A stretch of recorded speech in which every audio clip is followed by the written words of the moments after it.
At dahil Sunday today, dadalawin ko ang aking pamilya sa Laguna. Dinalang ko sila nitong trending na cake, Mima. Dito to sa Santa Rosa. Eto yung aking first house nung ako'y 18 years old pa. Eto rin yung bahay na pinagagawa namin sa Tulpo, Mima. Wala nga akong barya kaya binayad ko na yung 500 kay kuya. Matagal na nga tong bahay kaya parang nabubulok na. Pati na nga itong loob, Mima. At pati na nga itong aking pamilya. Apaka-haggard nila.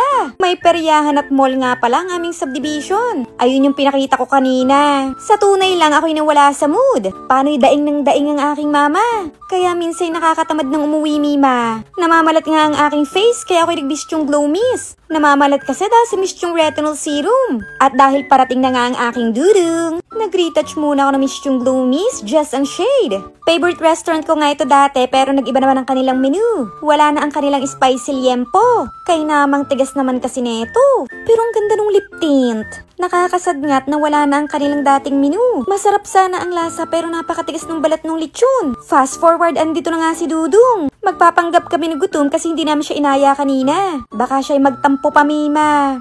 And charan! Ayan na nga ang aking diamond simangat. Mabait siya sa video pero hindi sa totoong buhay. Apakasungit niyan, Mima. Busog na nga kami pero kailangan namin kumain. Taing-tain na ang dalawang yan kaya sila'y naghati na lang. Enjoy na enjoy naman si Dudong sa kanyang foodings. Sabi niya'y apakayami. Tumalapit na nga rin kami bumalik sa Laguna. Aalis na kami sa Makati. Sa mga nagtataka naman paano ako nakakuha ng bahay nung ako'y 18, yun naman kasi ay napakamura. Yun ay 842,000 lang dati, Mima. Hinuhulug-hulugang ko pa. Pauwi na nga kami pero gusto ko pa rin magpa-shopping. Inuuto ko nga si Dudong para ako'y kanyang ilibre. Pero kalakas ng guardian angel. Offline daw ang buong store. Nayopa ka rin aking kapatid ginawang wallpaper.